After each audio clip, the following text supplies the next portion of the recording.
I'm Brent Phillips, and welcome to day one of our VIP Club special event series, How to Choose a Healer.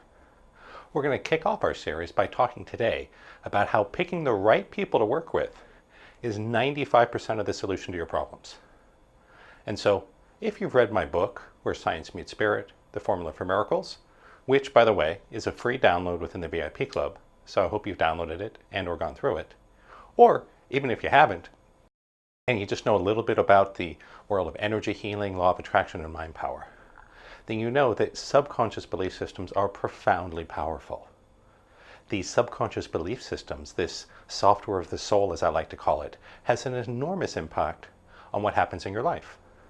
As an example, if you desire to make more money, it's important to make sure that you have the proper subconscious belief systems installed that will support your journey to success and wealth and prosperity. On the flip side, you're also going to make sure that you're able to clear the limiting and negative belief systems and blocks about scarcity and struggle and competition and insufficiency. As an example, if you hold the belief, it's easy for me to make money doing what I love, that belief will support you. We call that a download. It's a good belief.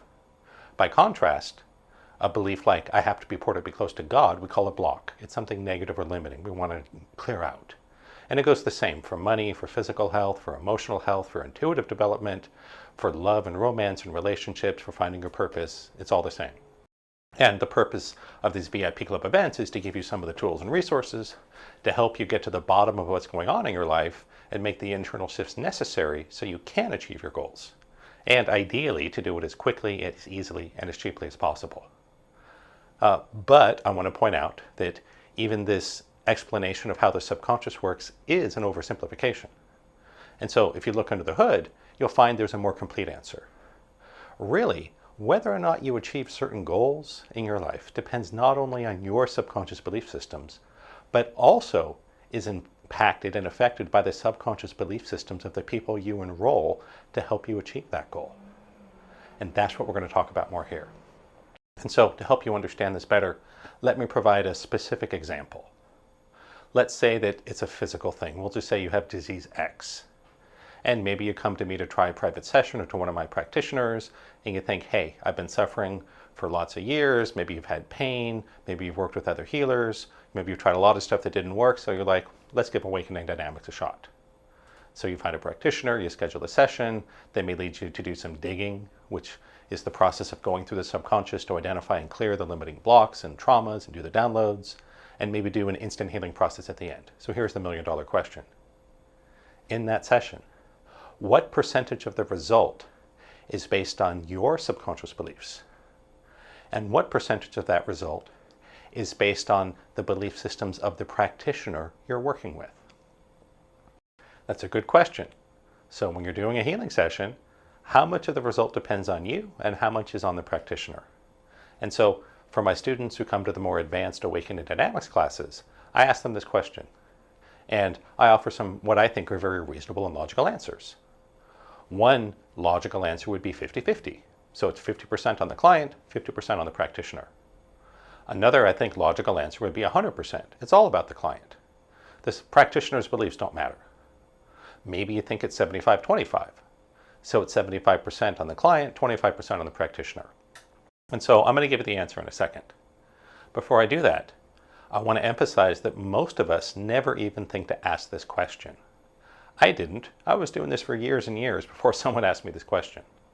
Most of us just assume that 100% of the result of our healing sessions comes out of our beliefs, the client's beliefs. But what I learned is something very different.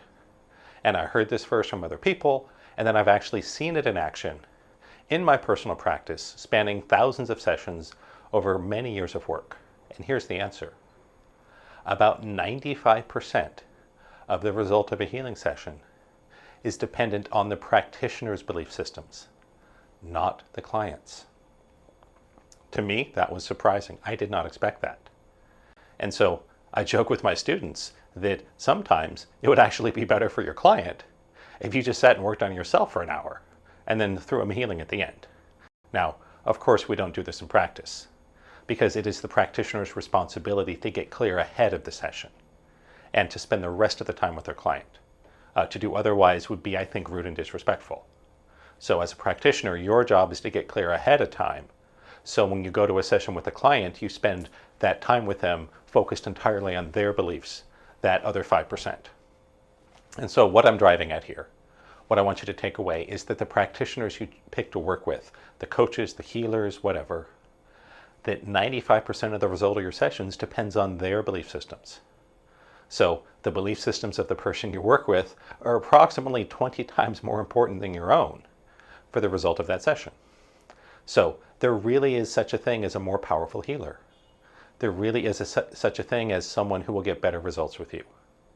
And so if you've studied energy healing or different kinds of self-improvement or even just business development, you've probably heard that the people you choose to spend time with, the people you're around a lot, and especially the people you choose as being healers or mentors or coaches or consultants or are in some kind of advising authority role to give you counsel or support, those people are incredibly important. They're probably the number one most important factor in whether or not you're going to achieve your goals. And so anyone that's built and run a successful business knows this. You've probably learned that the most important factor in the long-term success of any venture is the people involved with. And so this is limited not only to the obvious ones, your equity partners, your employees, but also your contractors and vendors, and even your customers. And just as an aside, we're talking in sort of an earthly four-dimensional factor here. Physical resources, knowledge, contacts, and other tools, right? We all know that there's a very important esoteric or energetic factor. That's always consciousness. But in terms of factors we can control and identify and measure, the people you work with are number one. And so the goal of this series is I want to give you some guidance on how to pick the right people to work with. In particular, I want to help you give some guidelines for finding the right coach, the right healer, the right mentor. The people you choose to work with have a tremendously important impact on the ultimate success or failure of your efforts. And this applies to just about every area of life. You can use this to find an awakening dynamics practitioner or teacher, or a life coach, a mentor for your business, a consultant or employee for your business. It applies to everything. And so what we're going to do over the course of this series, I'm going to explore with you in some depth several different, what I see as critical decision factors, things you need to know about that can be enormously helpful so you can identify and choose the right people to work with, the right practitioners, healers, coaches, teachers, mentors, etc. But before we go into that, I want to give you the short Zen answer here. You need to find the right person. That's the short answer. The right person may not be the best known, they may not be the most expensive or the most powerful, but they might be. Little anecdote I think you'll enjoy. Mike Scioscia was the coach of the 2002 World Series champion Angels.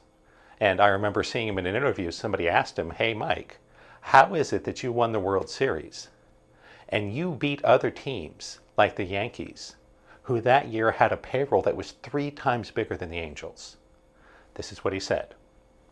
To win the World Series, you don't need the best players, you just need the right players. And that's the goal of this series. I want to teach you what you need to know to pick the right people to work with and surround yourself with to achieve your goals. Whether it's health or wealth or intuitive development or love, it's all the same.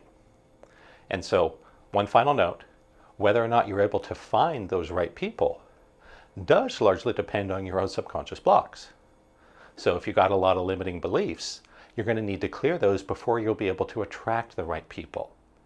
You know that if you don't know how to clear your own stuff or get some help with it, you're going to subconsciously sabotage yourself right from the start. You won't let yourself attract the right people. And so it is a bit of a catch-22. You need to get some clarity yourself that will help you manifest and identify the right person that then can really get things rolling and take it to the next level by getting you clearer and clearer. And that's one of the reasons I do so many group healing events through the VIP Club.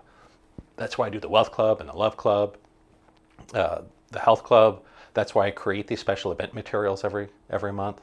That's why I encourage everyone to do at least the introductory weekend. I think everybody will get a lot of benefit, at least do the Awakening Dynamics Tools of Higher Dimensional Living, the weekend training class.